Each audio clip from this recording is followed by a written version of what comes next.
Assalamualaikum warahmatullahi wabarakatuh. Saya Rizela Zaira, NIM 20. Assalamualaikum warahmatullahi wabarakatuh. Saya Rizela Zaira, NIM 20. Baiklah, saya akan mempresentasikan tugas pertemuan keempat. Pengertian administrasi peserta didik menurut Undang-Undang 20 Tahun 2003. Peserta didik merupakan anggota masyarakat yang berusaha untuk mengembangkan diri dan potensi dirinya melalui proses belajar yang tersedia pada jenjang pendidikan tertentu. Sehingga manajemen peserta didik diartikan sebagai suatu proses pengaturan yang tidak hanya mengenai pencatatan peserta didik. Kedua, proses administrasi peserta didik. Yang pertama itu analisis kebutuhan. Merupakan sebuah hal yang ditetapkan oleh satuan pendidikan yang dihitung secara rasional sehingga setiap peserta didik mendapatkan layanan yang sama.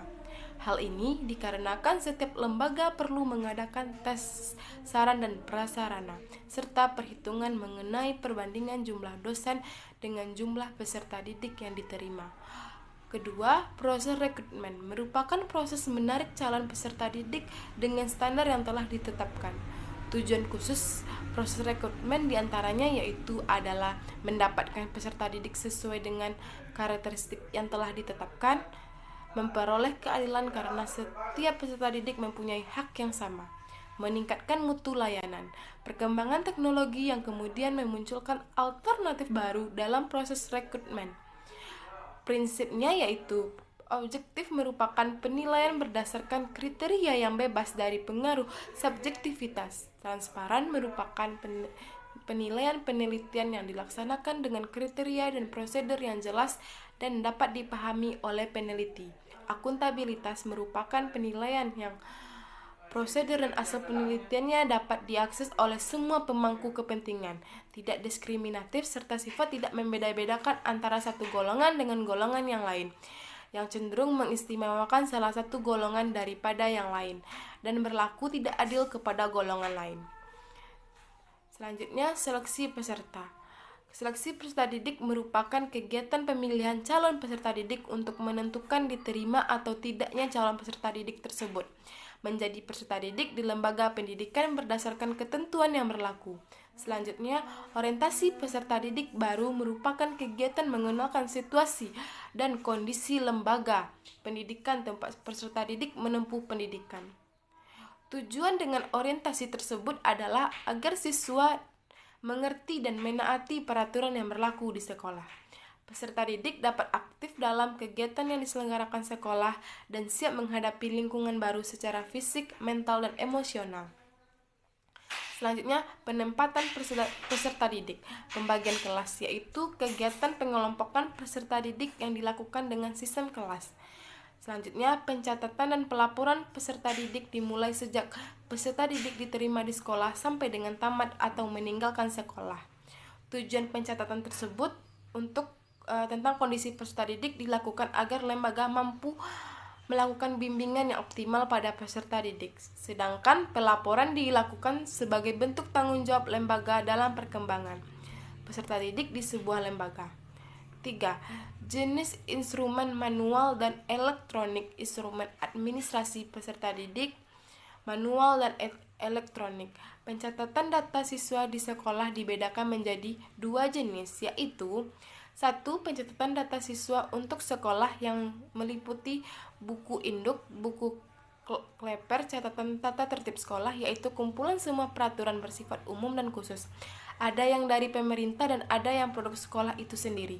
Kedua, catatan siswa untuk masing-masing kelas, yaitu buku kelas yang merupakan cuplikan dari buku induk, buku presensi kelas, buku catatan bimbingan dan konseling buku, serta catatan prestasi murid yang meliputi buku daftar nilai dan buku lagar, buku laporan, buku mutasi.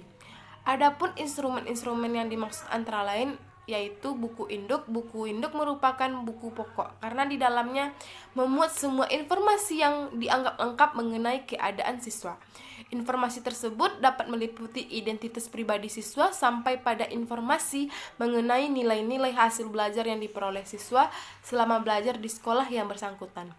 Buku Buku ini berfungsi untuk membantu buku induk, memuat data murid yang penting-penting. Kegunaan utama buku Kleper adalah memudahkan mencari data murid, apalagi belum diketahui nomor induknya. Hal ini mudah ditemukan dalam buku Kleper karena nama murid disusun menurut abjad. Buku keadaan siswa. Buku ini menggambarkan keadaan jumlah keseluruhan siswa di sekolah. Biasanya, gambaran keadaan siswa di suatu sekolah akan terus teridentifikasi setiap bulannya. Daftar address siswa ini dibuat untuk mengendalikan keaktifan siswa mengikuti kegiatan di sekolah. File penyimpanan berkas siswa. Berkas-berkas yang bersifatnya tidak terlepas perlu dimasukkan dengan baik oleh sekolah. Misalnya fotokopi STTB, akte kelahiran, surat keterangan pindah, dan lain sebagainya. Semua berkas itu sebaiknya dibundelkan menurut kelompok masing-masing, sehingga berkas itu akan mudah ditemukan bila diperlukan. 4. Peran guru dalam administrasi peserta didik. Guru dapat dilibatkan dalam penerimaan murid baru dengan menunjuk mereka sebagai panitia penerimaan yang dapat melaksanakan tugas-tugas teknis mulai dari pencatatan, penerimaan, sampai dengan pelaporan pelaksanaan tugas. 2. Peranan yang besar dalam masa orientasi dipegang oleh guru kelas 1. Di samping kepala sekolah, tugas guru adalah membuat murid dapat lebih cepat beradaptasi dengan lingkungan sekolah. Peranan guru dalam hal ini sangat penting karena kekeliruan dalam orientasi untuk pengaturan keadilan murid di kelas, guru pun mempunyai andil yang besar.